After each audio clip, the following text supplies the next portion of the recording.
मजलिस इत्तेहादुल मुस्लिमीन की नुमाइंदगी पर हैदराबाद पार्लिमानी हलक़े में चारमीनार असम्बली हलक़े में खुर्शीद की जोड़ी जो 140 साल पुरानी जोड़ी है और एक हेरिटेज मॉन्यूमेंट है और बरसों से अवाम का ये इसरार था, मुतालबा था कि इस तारीख़ी इमारत को असर नौ इसको रिनोवेट किया जाए, इसको बचाया जाए। तो अल्हम्दुलिल्लाह आज मजलिस की नुमाइंदगी पर यहाँ पर खुर्शीद की जोड़ी के रिनोवेशन का काम आप देख रहे हैं, वो ज़ेर दौरान है और क़रीब 12 करोड़ की लागत से ये काम किया जा रहा है। मैं शुक्रगुज़ार हूँ सवानी हेरिटेज कंजर्वेशन प्राइवेट लिमिटेड का कि उनको ये काम दिया गया है और मुझे यकीन है कि इंशाअल्लाह 1 साल के अंदर ये बिल्डिंग की जो ओरिजिनल खूबसूरती थी या उसके जो जो जो उसकी जो खूबसूरती थी इंशाअल्लाह ताला उसको बहाल करने की कोशिश की जा रही है। और अभी हमको ये बताया गया कि इसमें जो मटेरियल इस्तेमाल होगा वही मटेरियल गच्ची इस्तेमाल की जा रही है जो इसकी इमारत में तामीर के वक्त शुरू किया गया था। तो अल्हम्दुलिल्लाह मुझे उम्मीद है कि 1 साल भर के अंदर खुर्शीद की जोड़ी का ये रिनोवेशन का काम मुकम्मल हो जाएगा। इसका आर्किटेक्चरल स्टाइल ये बताया गया है कि ये इंडो यूरोपियन आर्किटेक्चरल स्टाइल है, ग्रेड 2B हेरिटेज में है और इसको डिज़ाइन किया था नवाब खुर्शीद बहादुर के दादा ने, जो शमसुल उमरा अमीर कबीर के नाम से मशहूर है और इसको मुकम्मल किया रशीदुद्दीन खान साहब ने 19वीं सदी में। वैसे ही मैं बताना चाहूँगा गुलजार हाउस का रिनोवेशन हुआ मजलिस की नुमाइंदगी पर और जो पत्थरगट्टी में कमानी है उसका रिनोवेशन हुआ और ख़ास तौर से उसमें हमारे उस वक्त के रुकन असम्बली और मौजूदा रुकन बल्दिया की बड़ी मेहनत रही। ये रिनोवेशन का काम वहाँ पर हुआ है और अभी इंशाअल्लाह ताला आप देख रहे हैं सरदार महल का भी रिनोवेशन चल रहा है और पिछले 4-5 दिन पहले नए कमिश्नर बल्दिया के साथ मैंने दौरा भी किया था।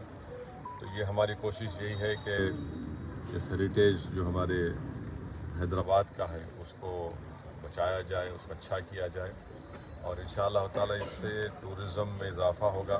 और सबसे बड़ी बात यह है कि हम अपनी तारीख़ी इमारतों की हिफाजत करेंगे। तो ये मजलिस इत्तेहादुल मुस्लिमीन की तरफ से कोशिशें की जा रही हैं। मैं अवाम अन्नास को ये बताना ज़रूरी समझता हूँ।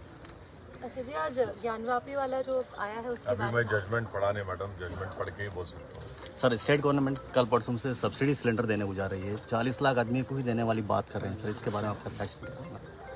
मैं भी गवर्नमेंट की तरफ से स्टेटमेंट जब आएगा तो उस पर भी तो तबसरा कर सकूँगा मैं। अब आप बोल रहे नहीं मालूम मेरे को, मगर पहले ये बताया गया था कि जो भी गरीब है उनको दिया जाएगा और या फिर जिसके पास रेशन कार्ड है उनको दिया जाएगा। तो नहीं मालूम, देखना पड़ेगा क्योंकि हमारी कोशिश ये है कि हम भी यही चाहेंगे कि जितने गरीब अफराद हैं उनको ये गैस के सिलेंडर की स्कीम में उनको फ़ायदा मिले और बरखी में इलेक्ट्रिसिटी में 200 यूनिट्स की स्कीम में उनको फ़ायदा मिले क्योंकि ये गरीबों के लिए बहुत ज़रूरी चीज़ है। Thank you sir. अच्छा जी, कल आपने जलसे में असम वाले मुद्दे पर आपने बात कही थी, उसमें कई लोगों का ये भी कहना था कि इसमें कहीं ना कहीं वोट बैंक के लिए बात की जा रही है, महिलाओं के वोटर्स जो मुस्लिम वोटर्स हैं, महिला वोटर्स, उनको लेकर आप टारगेट करते हुए बात कर रहे थे। ऐसा है ना कि जब हम सच्चाई को बयान करते हैं तो वोट बैंक हो जाता है और नरेंद्र मोदी जो पिछले 10 साल से कर रहे हैं मेजॉरिटी कम्युनिटी का वोट लेने के लिए, तो उसकी कोई बात नहीं करते। आसाम में जो कानून को आसाम के मुख्यमंत्री और बीजेपी की सरकार ने ख़त्म किया है वो भी रात के 12 बजे वो कानून ख़त्म करे जो 90 साल पुराना कानून है। उस कानून के तहत आसाम के मुसलमानों की शादी वहाँ के रजिस्ट्रार या काजी के तहत होती थी और उसके बाद उनको निकाहनामा का सर्टिफिकेट मिलता था। अब उन्होंने क्या काम किया कि उसको सिस्टम को बर्खास्त कर दिया। अब मुसलमानों की शादी तो निकाह से होती है ना, तो स्पेशल मैरिज एक्ट में निकाह का प्रोविजन है क्या, बताइए मेरे को। भाई मेरा रिलीजियस ड्यूटी है, मैं अपने रिलीजन के लिहाज से शादी करूंगा ना। स्पेशल मैरिज एक्ट में तो रिलीजन नहीं है, वो तो एक न्यूट्रल सेकुलर लॉ है। तो अब निकाह का आप उसमें कॉन्सेप्ट निकाल दिए, नंबर 1। दूसरा, मुसलमानों में जब शादी होती तो दूल्हे की तरफ से उसकी होने वाली वाइफ को, दुल्हन को महर देना पड़ता। महर मुअज्जल माने फौरन दे देना, उसका जिक्र होता उसमें कि इतने महर इतना दिए, या बाद में देंगे तो उसका भी जिक्र होता। अब आप बताइए, ये वो भी निकाल दिया अब आप, तो इससे महिलाओं का नुकसान होगा नहीं होगा? और इस्लाम में महर देना फंडामेंटल है, जरूरी है। अब उसी को गायब कर दिए। अब वोट बैंक पॉलिटिक्स कैसा हो बताइए मैडम मेरे को। आप महिलाओं को जो राइट है महर का, जो किसी रिलीजन में नहीं है, आप उससे उनको महरूम कर दे रहे। आप चलिए समझ, आपको बोलेंगे वाला उसमें उसका निकाल दिए। अब आप ये बताइए कि स्पेशल मैरिज एक्ट में क्या करना है मेरे को। और स्पेशल मैरिज एक्ट का आपको मैं बता रहा हूं, स्पेशल मैरिज एक्ट में अगर आपको रजिस्टर होती है शादी, तो इनहेरिटेंस भी नहीं मिलेगा मुस्लिम पर्सनल लॉ के तहत। ये स्पेशल मैरिज एक्ट का मामला है। तो ये मकसद क्या है कि मुसलमानों को उनके रिलीजन से दूर कर दिया जाए, उनके रिलीजियस प्रैक्टिसेस से दूर कर दिया जाए। भाई मेरा निकाह मैं नहीं करूंगा, स्पेशल मैरिज में कैसा करूंगा बताइए? और फिर उस बच्ची का क्या होगा, उसको महर नहीं मिलेगा। तो महर एक फंडामेंटल कंपोनेंट है मुस्लिम मैरिज में, और वो होता भी नहीं उसके बगैर। अब दूसरी बात यह है कि आसाम में जो मुसलमान है 51%, 51% मुसलमान, आसाम के 20% सबसे गरीब लोगों में शुमार होते। आप उनकी गरीबी दूर करने के लिए क्या कर रहे बताओ? आप ही तो, आपकी सरकार है ना। और वही परसेंटेज आप देख लो नॉन मुस्लिम में कम है।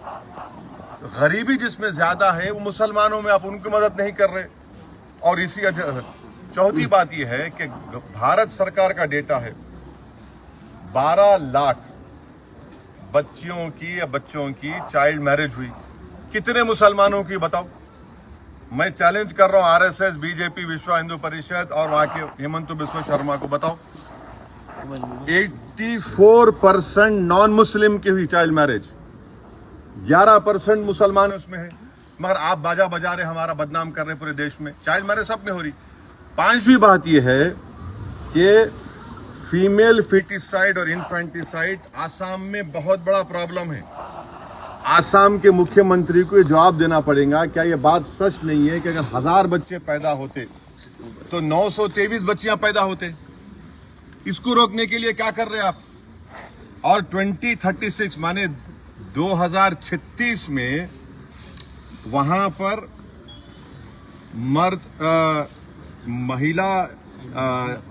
मर्द ज्यादा रहेंगे, महिला कम रहेंगे। अब इसका जिम्मेदार कौन रहेगा, ये भी आप डाल देंगे मुसलमानों के गले में। और आखिरी बात ये है, ये कानूनी बात आपसे कर रहा हूं कि अगर चाइल्ड मैरिज होती है तो वो वाइडेबल है, वाइड नहीं होती शादी, ये कानून है। तो किसके कान में फूल लगा रहे बीजेपी आरएसएस वाले? और ये क्या बात है कि आप एक्सेप्शन दे रहे हो उसको, ट्राइबल्स को? क्यों देंगे एक्सेप्शन ट्राइबल्स को? आप एक्सेप्शन दे रहे हैं। अच्छा, स्पेशल मैरिज एक्ट में भी, हिंदू मैरिज एक्ट में एक्सेप्शन है, स्पेशल मैरिज एक्ट में एक्सेप्शन है। तो मकसद एक ही है कि आसाम के मुसलमानों का रिलीजियस कैरेक्टर खत्म कर दिया जाए। अब कैसे शादी होंगी बताइए? निकाह नहीं होगा, कैसे शादी करना? स्पेशल मैरिज एक्ट में निकाह होता क्या? स्पेशल मैरिज एक्ट में महर मिलता क्या लेडीज को? तो ये मकसद उनका यही है, ये इनकी नफरत है, इनका काम ही है। और आसाम के मुख्यमंत्री ज्यादा हैदराबाद को आ रहे, तेलंगाना को आ रहे। अरे पहले अपने स्टेट में आप supreme court monitored NPR NRC को एक्सेप्ट क्यों नहीं कर रहे? आप उसको एक्सेप्ट करो। आप ये है। क्या आप न्यायिक तौर पर इस पर लड़ने की देख रहे हैं? अभी तो आप मेरा रिएक्शन पूछे, रिएक्शन दे दिया। अब आगे क्या करना है वो आसाम की जनता करेगी। हमको जो करना है करेंगे, नहीं करेंगे। मगर आपका सवाल का भी जवाब दिया हूँ मैं। अच्छा, एक सवाल आखिरी है कि जिस तरीके से अलग अलग स्टेट्स में जो है इस तरीके के फैसले लिए जा रहे हैं, उसको आप कैसे देख रहे हैं? देखिए, उत्तराखंड में यूसीसी लेकर आए, उसमें भी क्या कर दिए? एक्सेप्शन दे दिए, ट्राइबल्स को अप्लाई नहीं होगा। हिंदू मैरिज एक्ट के एक्सेप्शन वो अप्लाई करेंगे, हिंदू एडॉप्शन एक्ट के एक्सेप्शन। तो भाई जब एक्सेप्शन दे रहे तो यूनिफॉर्म कहाँ है? वो आप सिर्फ मुसलमानों को उनका रिलीजियस कैरेक्टर छीनना चाह रहे, मेरी मजहबी शनाख्त को खत्म करना चाह रहे आप। ये कैसे होगा बताइए आप? अरे अच्छा, उस उत्तराखंड के कानून में अब आप ये बोल रहे कि अगर इस्लाम में ये है कि अगर कोई औरत विडो हो जाती है उनके शौहर के इंतकाल के बाद तो इद्दत के दिन रहते 4 महीने, आप बोल रहे वो भी अप्लाई नहीं होगा क्या? जबरदस्ती शादी कर देंगे उसकी? आप करना क्या चाह रहे? आपकी नफरत है ये, नफरत है ये। अच्छा, राइट लिव इन रिलेशनशिप है, रजिस्टर करना, प्राइवेसी का जजमेंट क्या होगा फिर पुट्टू स्वामी का? ये सब चीजें हो रही है। चलिए।